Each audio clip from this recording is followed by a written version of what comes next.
I wasn't supposed to be on the night shift that Tuesday. My name's Daniel Marsh.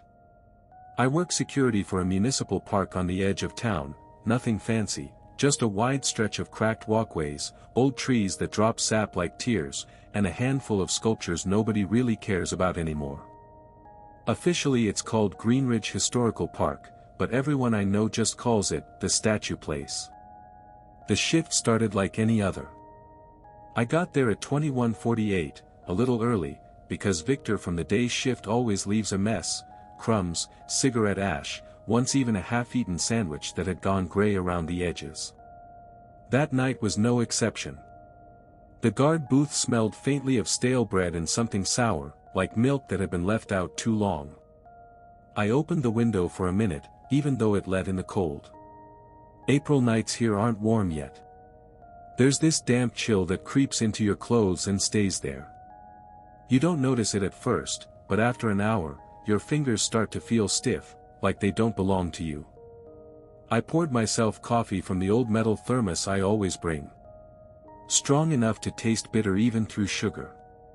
The kind that coats your tongue and makes your stomach feel hollow. The monitors flickered when I turned them on. We've got 8 cameras around the park. Old analog system patched into newer screens that probably cost less than my shoes. The image quality is bad. Grainy, low frame rate, sometimes the picture stutters like it's skipping a beat. I've filed reports about it. Everyone has. Nothing ever changes. Budget, they say. There were moths again. They always gather around a single fluorescent lamp hanging above the desk. Tiny bodies hitting the plastic cover with soft, dry ticks. Sometimes they fall onto the desk, twitching, leaving dust-like smears if you brush them away. I remember thinking, this is exactly how every shift feels. Same smells. Same sounds. Same nothing. At 22:13, I rubbed my eyes for the first time. It's automatic, you know. You stare at those monitors long enough, your vision starts to blur. Not even from sleepiness, just strain. The pixels seem to crawl. Edges don't stay where they should. So I leaned back in the chair, pressed my fingers into my eyelids, and held it there for maybe 3 seconds. When I opened them again, something was off. Camera 3. It shows the central fountain, the one with the cracked basin and the statue of the girl holding a pitcher. Girl with a jug, that's what the inventory list calls it. Marble, late 19th century, chipped along the base. I've seen it 100 times. Maybe more. The girl always stands to the left of the fountain. Always. It's not something you question. It's just fixed. Like knowing where a door is in your own house. But on the screen, she was on the right. I didn't react immediately. That's the weird part. I just stared at it, sipping my coffee, waiting for my brain to catch up. There's this moment when you see something wrong, but you don't believe it yet. Like your mind is buffering. Frame drop, I muttered out loud. The cameras sometimes glitch when the signal lags. The image can jump, smear, or even mirror for a split second. I've seen stranger things on worse systems. So I leaned closer. The fountain was the same. Same cracks. Same shadow from the overhead lamp. The bench behind it was still slightly tilted, the left leg shorter than the right. Only the statue had moved. I checked the timestamp. 22 hours 14 minutes and 7 seconds. Then I rewound the feed by about 10 seconds. The system takes a while to respond. You click, it hesitates, then finally drags the footage back in choppy increments.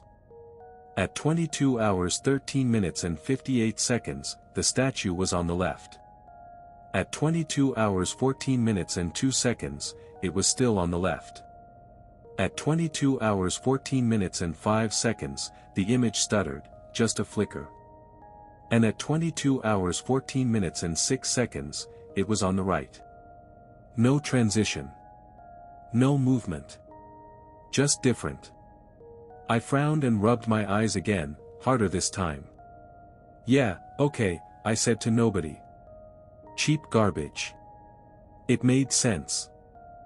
Low frame rate. Maybe the system dropped a few frames and stitched the feed wrong. I'm not a technician, but I've worked here long enough to stop questioning things that look broken. Still, I kept watching camera 3. Just in case. Nothing happened for a while. The park stayed quiet. Wind moved through the trees in slow waves. You could see it in the way the branches shifted, never fully still, never fully moving. At 22:26, I noticed it again. Not because I was looking for it. Because I blinked. A normal blink. Quick. Half a second, maybe less. And when my eyes opened, the statue wasn't by the fountain at all. It stood a few meters away, closer to the path leading toward the north gate. I felt something in my chest tighten. Not fear. Not yet. Just irritation. You're kidding me, I said, setting the cup down a little harder than I meant to. I checked the other cameras. Camera 1, empty walkway. Camera 2, playground, still. Camera 4, west alley, nothing but shadows. Back to camera 3. The statue was still there, near the path. It hadn't moved again. I forced a short laugh. Okay. Sure. I told myself the same thing as before. Bad cameras. Bad system. Bad night. I leaned back, stared at the ceiling for a second, listening to the faint hum of electricity in the wires. Then I looked back at the screen. And this time, I didn't blink. Not for as long as I could manage. Because suddenly, without really deciding to, I wanted to see if it would happen again. And for the first time that night, the shift didn't feel boring anymore. I didn't write anything down at first. That's probably the first real mistake I made. If I had logged it, time, camera, exact position, maybe I could have convinced myself it was just a glitch. Something measurable. Something with a pattern that made sense. Instead, I just watched. Camera 3 stayed on the main screen. I pushed the others to the side, smaller windows, barely paying attention to them anymore. The coffee went cold. I didn't notice. At 22:31, I tried something. It wasn't even a conscious decision. More like a reflex driven by irritation. I blinked. Deliberately. A full blink. Slow. Controlled. Darkness for a fraction of a second. When my eyes opened, the statue had moved again. Not far, maybe a meter or two, but enough that I felt it in my stomach. It was closer to the path now. Not aligned with the fountain anymore. Angled slightly toward the camera. I leaned forward. Okay, I whispered. Okay, no. I blinked again. Same thing. Another shift. This time, I saw the difference instantly. My brain didn't need those extra seconds to catch up. The position changed between one frame and the next like someone was editing reality and forgetting to smooth the transition. I swallowed. Red light, green light, I said under my breath, and the phrase stuck. It fit too well. When I looked, nothing moved. When I blinked, everything changed. I kept going. Blink. The statue was now fully on the path. Blink. Closer. Blink. Closer again. Each time, the adjustment wasn't random. It wasn't drifting or jittering like a camera glitch. It was intentional. Directional. Toward me. Toward the booth. I stopped blinking for a while after that. My eyes started to burn almost immediately. That dry, scratchy feeling like there's sand under your eyelids. I forced them open wider, focusing on the edges of the image so I wouldn't lose track of detail. The statue didn't move. Not even a pixel. "See?" I said, louder this time, like I needed to hear it. "It's the refresh rate. That's all it is." I shifted in the chair, trying to relax my shoulders. They were tense without me noticing, pulled up toward my neck. I didn't believe it. But I said it anyway. At 22:39, I made another mistake. I checked the other cameras. It was just a glance. Maybe 3 seconds total. My eyes flicked across camera 1, then 2, then 4. And when I came back to camera 3, I felt it before I processed it. The statue was no longer alone. There were 3 of them now. I froze. The original, girl with a jug, stood closest to the camera. Behind her, slightly to the left, was the old marble soldier from the East Alley. I recognized the broken arm immediately. And to the right. I didn't know that one. Tall. Thin. The proportions were wrong. The limbs too long, the torso too narrow, like it had been stretched. The head was tilted at an angle that didn't look structurally possible. All 3 were facing the same direction. The booth. My booth. "No," I said. This time it came out sharp, almost a bark. I grabbed the mouse and pulled up camera 5, the East Alley. Empty. I went through them all, one by one. Every place those statues should have been, nothing. When I switched back to camera 3, they were still there. Closer than before. Grouped tighter. I realized my hands were shaking. Just a little. Enough to make the cursor jitter on the screen. "Okay," I whispered. "Okay, think. The system can't duplicate feeds. It's not that advanced. And even if it was, why would it overlay statues from different locations into one camera? It made no sense. Unless the cameras weren't wrong. Unless the positions were." I blinked. I didn't mean to. My eyes just gave out. For that split second, the world went dark. And when it came back, they were closer. Not by meters this time. By a lot. The girl with the jug was at the edge of the frame now. So close that part of her shoulder was cut off by the camera's angle. The soldier stood just behind her, head slightly lowered. And the tall one. It was leaning forward. Not fully. Just enough that its posture changed from upright to attentive. Like it was trying to see something better.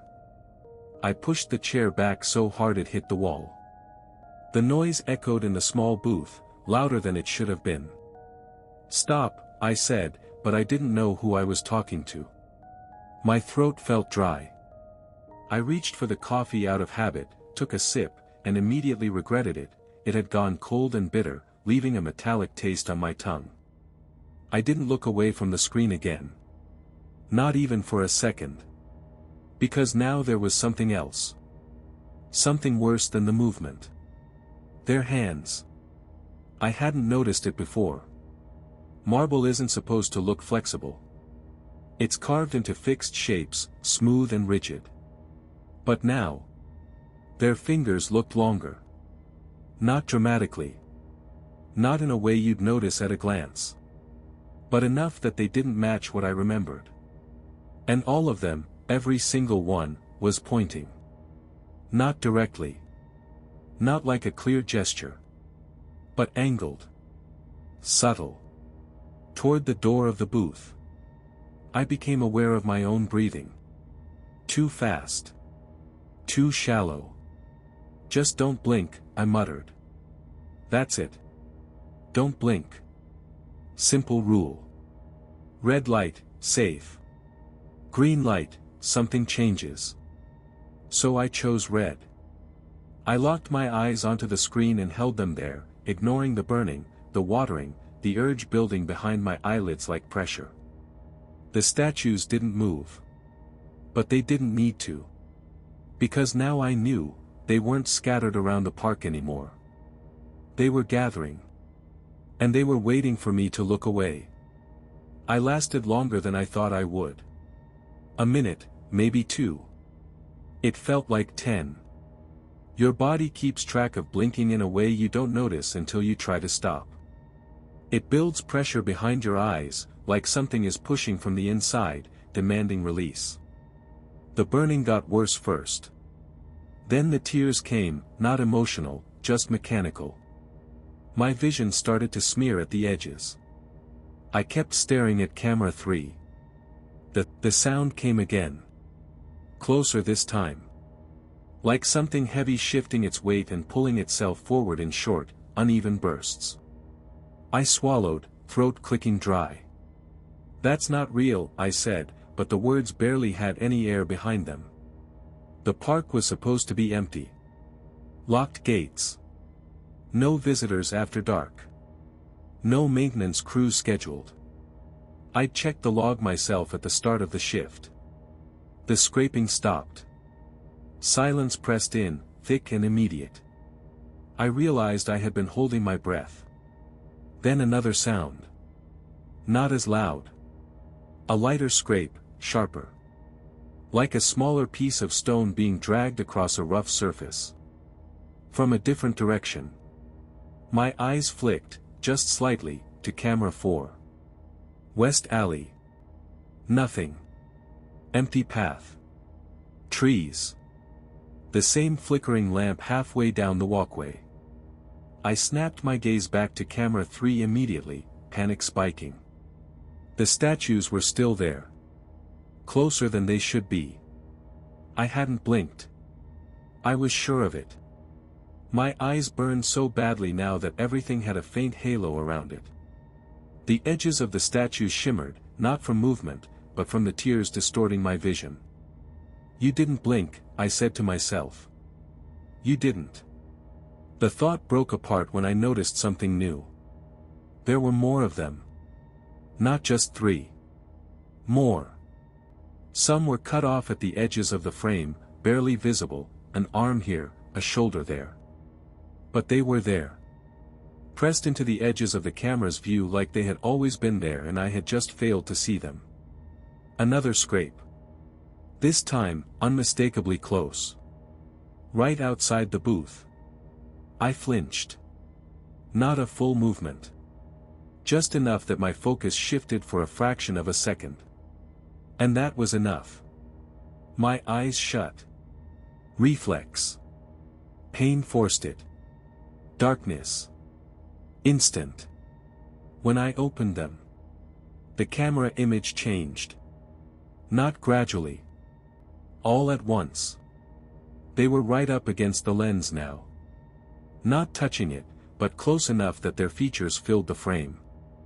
The girl with the jug stood at the center, her carved face angled slightly downward, as if she were looking directly into the booth through the camera. Behind her, the soldier. And around them, more shapes. More figures. Some I recognized from other parts of the park. Others I didn't. The unfamiliar ones were the worst. They didn't look like proper statues. They looked unfinished. Twisted. Limbs fused or missing. Faces smoothed over, like the sculptor had given up halfway through. One had no head at all, just a jagged stump where the neck should be. Another had a face, but no features. Just a flat plane of marble. And yet, it was turned toward me. I felt something cold settle in my stomach. "They're not from here," I whispered. "We have a registry. Every piece in the park is documented. Year, origin, condition. I've seen the list. Memorized half of it out of boredom. These weren't on it." The scraping sound came again. Right outside the booth door. Slow. Deliberate. Like something adjusting its stance. I didn't turn. I couldn't. Because now I understood something that made everything worse. It wasn't the blinking that made them move. It never was. That just gave them an opportunity. Milliseconds of darkness. Tiny gaps. They were using them. But the sound meant they were moving anyway. Even when I was watching. Just slower. Too slow to catch between frames. Too slow for the cameras. I forced myself to keep staring at the monitor. The statues on screen didn't move. But I could hear them outside. A faint, continuous grind. Stone shifting. Weight transferring. Closer. Always closer. My eyes burned so badly now that tears were running down my cheeks, dripping onto my shirt. I didn't wipe them. I didn't dare. Because if I did, I'd blink again. And something told me, the next time, they wouldn't stop at the door. I tried to focus on anything else. The timestamp in the corner of the screen. 22 hours 47 minutes and 12 seconds. The numbers ticked forward, steady, normal. Too normal. Because everything else wasn't. Okay, I whispered, voice shaking now. Okay, think. The cameras showed them outside. Grouped. Waiting. But the sound was right there. Just beyond the thin metal door. Another scrape. Then a dull, heavy thud. Like something leaning its full weight against the booth. The walls trembled. Just slightly. But enough that I felt it through the floor. I clenched my hands into fists, nails biting into my palms. Stay open, I begged my own eyes. Just stay open. Because now I knew, there were things in that park that weren't on any list. Things that didn't belong. And they weren't just appearing on the cameras. They were gathering. Outside. Right behind the only door I had. And they were waiting for me to stop looking. I don't remember standing up. 1 second I was in the chair, fingers digging into the edge of the desk, and the next I was at the door, hands already moving over the locks like they knew what to do without me. There are 3 of them. A main latch. A sliding bolt. And an old hook lock that barely fits anymore because the frame has warped. I secured all 3. The metal clicked louder than it should have. Every sound felt amplified now, like the booth itself was listening. The scraping outside stopped. Not faded. Stopped. Instantly. That silence again, thick, heavy, pressing against my ears until I could hear my own pulse. I stepped back slowly, not taking my eyes off the door. Okay, I whispered. Okay, it's fine. It wasn't. I knew it wasn't. But saying it felt necessary, like speaking might anchor me to something real. The monitors flickered behind me. I turned. Bad idea. Because everything had changed again. Camera 3 was almost completely filled now. Not by the fountain. Not by the path. By them. They weren't just near the lens anymore, they were crowding it. Pressing into the frame from every side. Marble shoulders, fragments of torsos, half-seen faces. And all of them, facing forward. Facing me. The girl with the jug was still at the center, but her face. I stared. My breath caught. Her face wasn't the same. The features were wrong. The curve of the mouth. The angle of the eyes. The tension in the brow. It wasn't a calm, neutral sculpture anymore. It looked strained. Tight. Like someone trying to hold still while something inside them was screaming. No, I said, shaking my head. No, that's not real. But I couldn't look away. Because the more I stared, the more I recognized it. That expression. I'd seen it before. In reflections. In mirrors. On my own face. When panic hits and you try to hide it. My stomach dropped. I blinked. I couldn't stop it.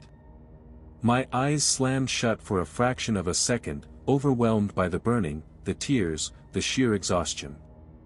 When they opened. They were closer. Not just on camera 3. On every camera. I switched feeds without thinking. Camera 1, the main entrance path. Statues. Standing where there should have been empty pavement. Camera 2, the playground. Between the swings. Under the rusted frame. Watching. Camera 4, the west alley.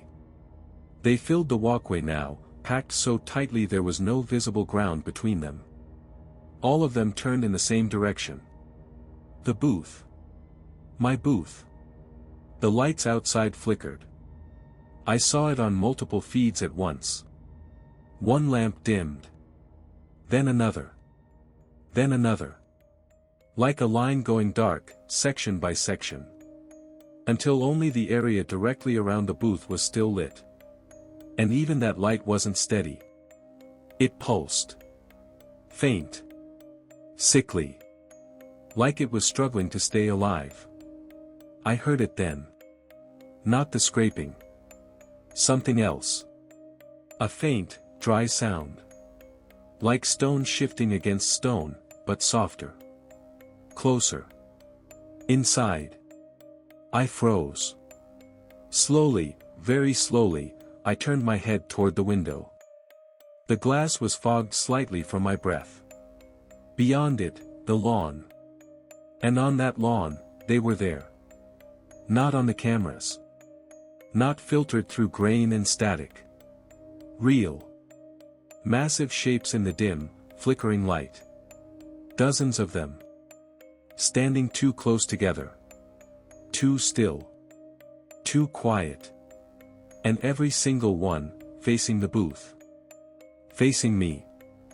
I stumbled back, hitting the desk hard enough to knock the mouse to the floor. The monitors jittered for a second before stabilizing again. I couldn't process both at once, the screens and the window. So I focused on the glass. On what was outside. One of them moved. Not a full step. Not even close. Just a shift. A slight adjustment of weight. But I saw it. Not through a glitch. Not between frames. I saw it happen. And that broke something in my head. They're moving, I said, voice rising. They're moving, there. My hands were shaking violently now. I grabbed the first thing I saw, a roll of tape. Cheap, gray duct tape we keep for fixing cables. I don't know where the idea came from. Maybe instinct. Maybe desperation. I tore off a strip with my teeth and pressed it across one eyelid. Then the other. It didn't hold right. The skin is too soft. Too damp from tears. It pulled, stretched, slipped. Stay open, I muttered, pressing harder. Just stay open. For a second, it worked. My eyes were forced wide, the tape tugging painfully at the edges. My vision blurred even more, but I could see. I looked back at the window. They hadn't moved. Not while I was watching. Okay, I breathed. Okay, this works. But my body didn't care. The strain built instantly. Muscles fighting the unnatural hold. Tears streaming freely now, blurring everything into smears of light and shadow. The tape started to peel. Slowly. Inexorably. No, I said, grabbing it, pressing it back. No, no. My eyes spasmed. The reflex hit like a shock. And then, darkness. A full blink. Longer than any before. When my eyes opened, I screamed. They were at the window. Right there. Pressed close. Too close. Faces against the glass. Not smooth anymore. Not still. Their features had changed. Shifted. Every single one looked like me. Not perfectly. Not cleanly. But enough. Enough that I saw my own fear reflected back from a dozen distorted, stone-carved versions of my face. Mouth slightly open. Eyes wide. Frozen in that exact moment of panic. I staggered backward, hitting the wall. And through the glass, through all those identical, terrified faces, I saw something else. Their mouths. They were opening. Slowly. Not smooth. Not natural. Stone grinding against stone. A dry, cracking sound. Like joints that were never meant to move. And in that moment, I realized something worse than everything before. They weren't copying me. Not anymore. I was copying them. And I didn't even know when it started. I don't remember sitting down. 1 second I was pressed against the wall, and the next I was back in the chair, fingers locked around the edge of the desk so hard they'd gone numb. The monitors were all I had left. Not safety, just something to look at that wasn't the window. I couldn't look at the window anymore. I knew they were still there. I could feel it. That pressure, like standing too close to a crowd that isn't making any noise. So I kept my eyes on the screens. All of them showed the same thing now. Statues. Everywhere. Every path, every corner, every patch of grass, filled. No gaps. No empty space left in the park. Just rows of marble bodies, packed together, facing inward. Facing the booth. Facing me. The light outside flickered again. Then dimmed. Then steadied, weaker than before. I became aware of a new sound. Soft. Irregular. Close. Breathing. I froze. It wasn't mine. Mine was too fast, too shallow. This was slow. Deep. Wet. Right behind me. I didn't turn. I couldn't. Instead, I looked at camera 8. The only one inside the booth. I'd almost forgotten it was there. Mounted high in the corner, angled down. Black and white feed. Worse quality than the others. But clear enough. Clear enough to show me. Sitting at the desk. Back turned to the camera. Shoulders hunched. Hands gripping the edge. Exactly as I felt. For a second, nothing else registered. Just confirmation. I'm here. I'm real. Then something shifted in the frame. Behind me. At the door. The handle moved. Slowly. Not a sudden jerk. A deliberate rotation. The bolt slid back. The hook shifted loose. One by one. Every lock I had set, undid itself. Calmly.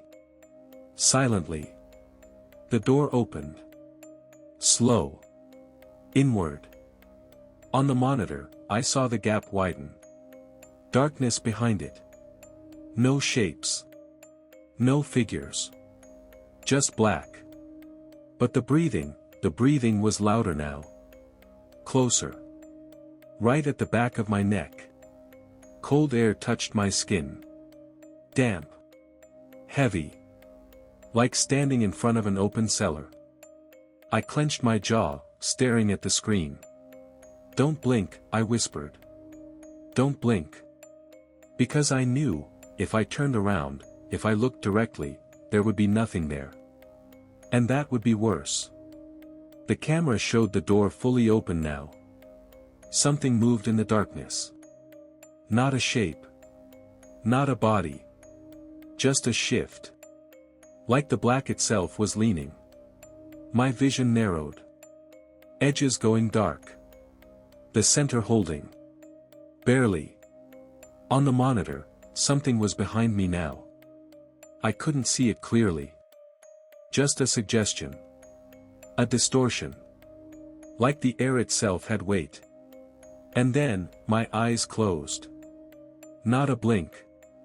Not quick. Long, heavy. Complete. The kind you can't stop. Darkness. Silence.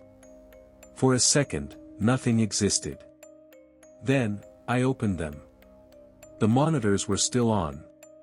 Static flickered faintly across the screens. Camera 1, empty. Camera 2, empty. Camera 3, the fountain. Alone. No statues. No figures. Nothing. The park was empty. Completely. Like it had never held anything at all. My chest tightened. No, I whispered. I turned my head slightly, just enough to check the edge of the room. Nothing.